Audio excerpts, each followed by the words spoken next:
The Widow won. Of course the widow Stimson never tried to win Deacon Hawkins, nor any other man for that matter. A widow doesn't have to try to win a man. She wins without trying.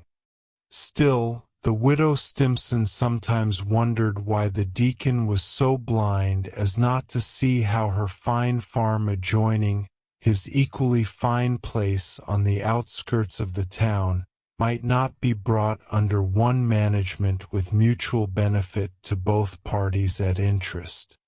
Which one that management might become was a matter of future detail. The widow knew how to run a farm successfully, and a large farm is not much more difficult to run than one of half the size. She had also had one husband, and knew something more than running a farm successfully, of all of which the deacon was perfectly well aware, and still he had not been moved by the merging spirit of the age to propose consolidation. This interesting situation was up for discussion at the Wednesday afternoon meeting of the Sisters' Sewing Society. For my part, Sister Susan Spicer, wife of the Methodist minister, remarked as she took another tuck in a 14-year-old girl's skirt for a 10-year-old. For my part, I can't see why Deacon Hawkins and Kate Stimson don't see the error of their ways and depart from them. I rather guess she has, smiled Sister Poteet, the grocer's better half, who had taken an afternoon off from the store in order to be present, or is willing to, added Sister Maria Cartridge, a spinster still possessing faith, hope, and charity, notwithstanding she had been on the waiting list a long time. Really now? Exclaimed little Sister Green, the doctor's wife. Do you think it is the deacon who needs urging? It looks that way to me. Sister Poteet did not hesitate to affirm. Well, I heard Sister Clark say that she had heard him call her Kitty one night when they were eating ice cream at the Mite Society. Sister Candish, the druggist's wife, added to the fund of reliable information on hand. Kitty, indeed, protested Sister Spicer. The idea of anybody calling Kate Stimson Kitty. The deacon will talk that way to most any woman. But if she let him say it to her more than once, she must be getting mighty anxious, I think. Oh, Sister Candish hastened to explain. Sister Clark didn't say she had heard him say it twice. Well, I don't think she heard him say it once, Sister Spicer asserted with confidence. I don't know about that, Sister Poteet argued. From all I can see and hear, I think Kate Stimson wouldn't object to most anything the deacon would say to her, knowing as she does that he ain't going to say anything he shouldn't say, and isn't saying what he should, added Sister Green with a sly snicker, which went around the room softly. But as I was saying, Sister Spicer began when Sister Poteet, whose rocker near the window commanded a view of the front gate, interrupted with a warning, "SSH, why shouldn't I say what I wanted to when?" Sister Spicer began. "There she comes now," explained Sister Poteet. "And as I live the deacon drove her here in his sleigh, and he's waiting while she comes in. I wonder what next." And Sister Poteet, in conjunction with the entire society, gasped and held their eager breaths, awaiting the entrance of the subject of conversation. Sister Spicer went to the front door to let her in, and she was greeted with the greatest cordiality by everybody. "We were just talking about you and wondering why you were so late coming," cried Sister Poteet. "Now take off your things and make up for lost time. There's a pair of pants over there to be cut down to fit that poor little Snithers boy." The excitement and curiosity of the society were almost more than could be borne, but never a sister let on that she knew the deacon was at the gate waiting. Indeed, as far as the widow could discover, there was not the slightest indication that anybody had ever heard there was such a person as the deacon in existence. "Oh," she chirruped, in the liveliest of humors, "you will have to excuse me for today. Deacon Hawkins overtook me on the way here, and here said I had simply got to go sleigh riding with him. He's waiting out at the gate now. Is that so?" exclaimed the society unanimously, and rushed to the window to see if it were really true. "Well, did you ever?" commented Sister Poteet. "Generally." "Hardly ever," laughed the widow good-naturedly, "and I don't want to lose the chance. You know Deacon Hawkins isn't asking somebody every day to go sleighing with him. I told him I'd go if he would bring me around here to let you know what had become of me, and so he did. Now, goodbye, and I'll be sure to be present at the next meeting. I have to hurry because he'll get fidgety." The widow ran away like a lively schoolgirl. All the sisters watched her get into the sleigh with the deacon, and resumed the previous discussion with greatly increased interest. But little recked the widow, and less recked the deacon. He had bought a new horse, and he wanted the widow's opinion of it, for the widow Stimson was a competent judge of fine horseflesh.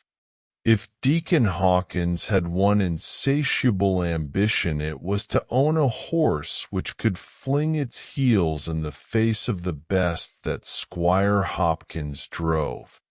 In his early manhood, the deacon was no deacon by a great deal. But as the years gathered in behind him, he put off most of the frivolities of youth, and held now only to the one of driving a fast horse. No other man in the county drove anything faster except Squire Hopkins, and him the deacon had not been able to throw the dust over. The deacon would get good ones, but somehow never could he find one that the squire didn't get a better.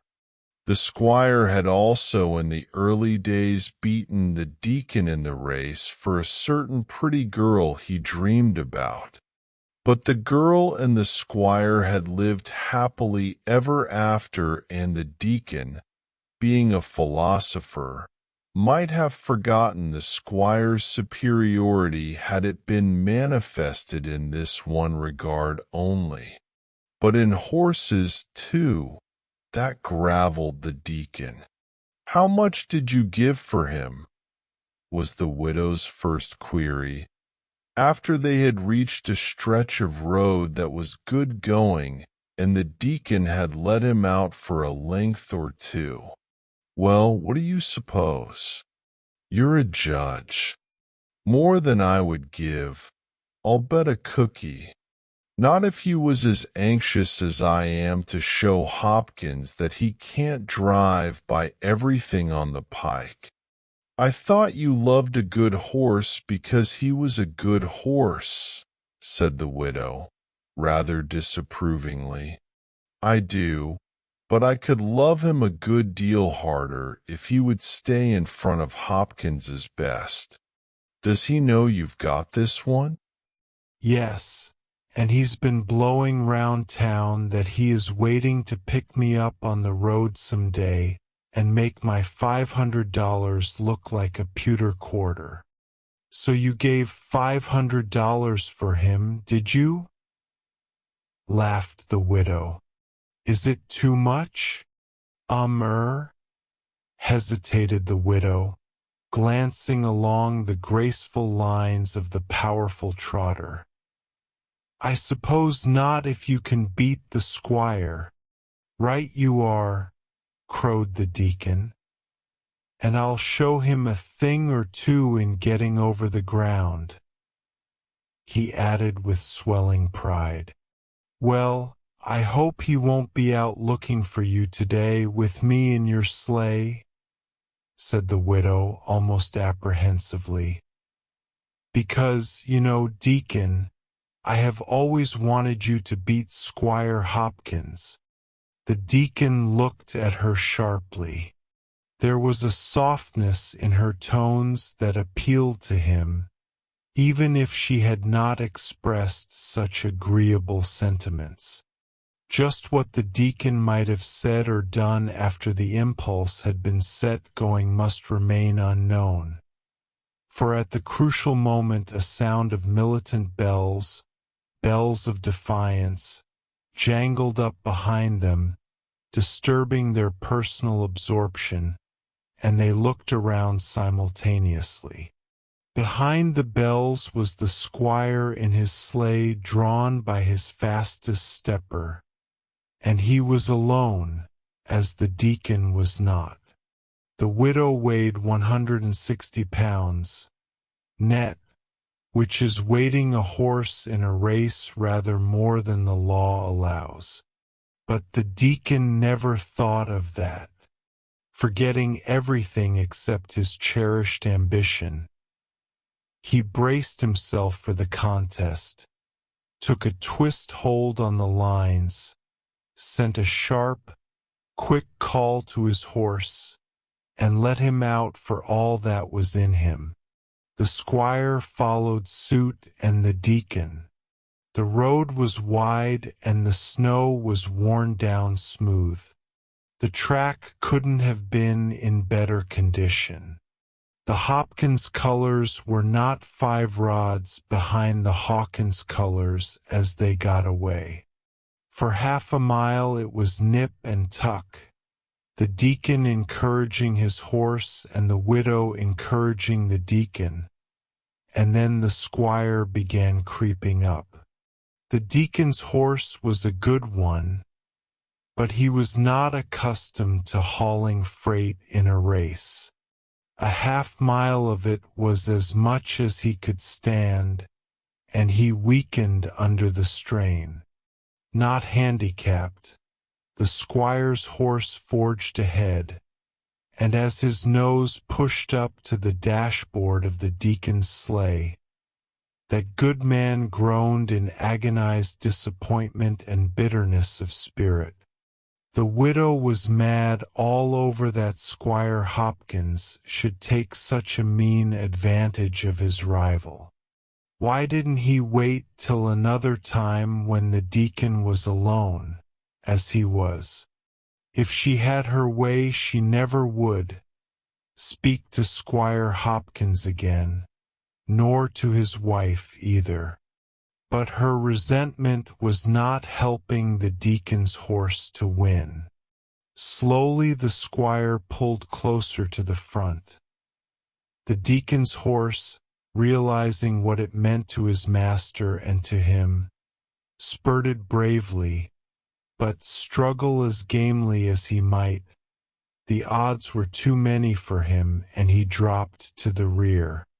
The squire shouted in triumph as he drew past the deacon, and the dejected Hawkins shriveled into a heap on the seat, with only his hands sufficiently alive to hold the lines. He had been beaten again, humiliated before a woman, and that, too, with the best horse that he could hope to put against the ever-conquering squire. Here sank his fondest hopes, here ended his ambition. From this on he would drive a mule or an automobile. The fruit of his desire had turned to ashes in his mouth. But no, what of the widow? She realized, if the deacon did not, that she, not the squire's horse, had beaten the deacon's, and she was ready to make what atonement she could. As the squire passed ahead of the deacon, she was stirred by a noble resolve. A deep bed of drifted snow lay close by the side of the road not far in front. It was soft and safe, and she smiled as she looked at it as though waiting for her. Without a hint of her purpose, or a sign to disturb the deacon in his final throes, she rose as the sleigh ran near its edge, and with a spring which had many a time sent her lightly from the ground to the bare back of a horse in the meadow, she cleared the robes and lit plump in the drift. The deacon's horse knew before the deacon did that something had happened in his favor, and was quick to respond. With his first jump of relief, the deacon suddenly revived. His hopes came fast again, his blood retingled. He gathered himself, and, cracking his lines, he shot forward, and 3 minutes later he had passed the squire as though he were hitched to the fence.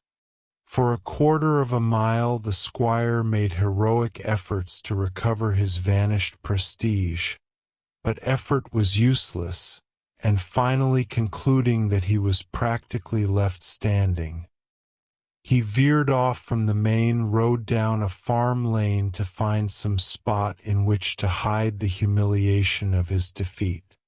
The deacon, still going at a clipping gait, had one eye over his shoulder as wary drivers always have on such occasions, and when he saw the squire was off the track he slowed down and jogged along with the apparent intention of continuing indefinitely.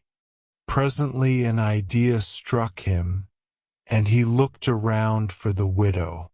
She was not where he had seen her last. Where was she? In the enthusiasm of victory he had forgotten her.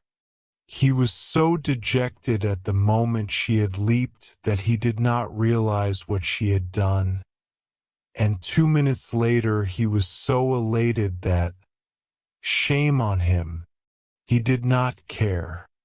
With her, all was lost.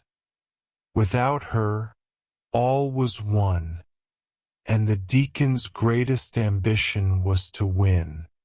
But now, with victory perched on his horse collar, success his at last, he thought of the widow, and he did care. He cared so much that he almost threw his horse off his feet by the abrupt turn he gave him, and back down the pike he flew as if a legion of squires were after him.